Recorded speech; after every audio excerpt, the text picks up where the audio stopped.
Hey, how you doing, Internet? My name's Jacob Clifford, and I make videos to help everyone, everywhere, learn and practice economics. Specifically, introductory college, AP, and high school economics. So is economics a breeze or a storm? In this video, I'm gonna break it all down so you know what to expect. Now, before I jump into it, please help me out. I'm trying to get to 1 million subscribers, so make sure to hit that subscribe button and the notification bell. Thank you so much. Here we go. At its core, economics is a study of how individuals, businesses, and governments make choices and deal with limited resources. It's the science of decision making. And most of the time, it's broken up into two separate courses. There's macroeconomics, which is a study of the entire economy. Then there's microeconomics, which is a study of markets, firms, and individuals. I have had a few students excel in one and struggle in the other, but in most cases, students say the difficulty level is about the same. Both courses are gonna have you draw and manipulate graphs. Macro has about 6 key graphs, and micro has about 12. And both courses are gonna have you learn some equations and do some calculations. But this is not a math class. Most questions won't require a calculator, and they have you do basic things like calculate percent change, total revenue, or profit. So if you're like freaking out about the math, well, don't, at least not at this level. The intermediate or advanced college level courses, those have a lot more math, and it's a lot harder. So this is definitely not a math class, but it also doesn't feel like other social sciences. It doesn't feel like history or human geography. Yes, economics is a social science, but it feels different.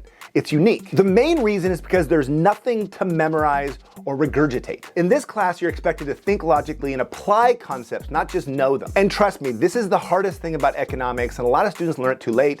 You're gonna have to practice. The students that struggle the most are the ones that go, oh, I get this concept, it's easy, I don't need to practice, I got it. Yes, it is true that a lot of the concepts you learn in econ are easy, they're intuitive, they just kind of make sense, like comparative advantage. Countries specialize in producing different things because they have different resources and climates. It's easy. But understanding that idea doesn't mean you can calculate opportunity cost or figure out who has a comparative advantage or find the terms of trade. And that's what you're gonna see on your exams. You're not gonna see what's comparative advantage, you're gonna have to use comparative advantage. Your grade in this class is significantly depend on how much you engage with material, how much you practice. And that's where I come in. Look at my most watched videos on YouTube. They're not long lecture videos. They all focus on quickly explaining ideas, giving you tips and strategies, and practice. And of course, I also have the ultimate review packet, which includes study guides, multiple choice questions, free response questions, exams, basically everything else you need to practice. Practice! But there's actually one more thing I should mention that makes this class tough. In fact, it gets a lot of students angry. Here it is. What you learn in an AP or introductory economics class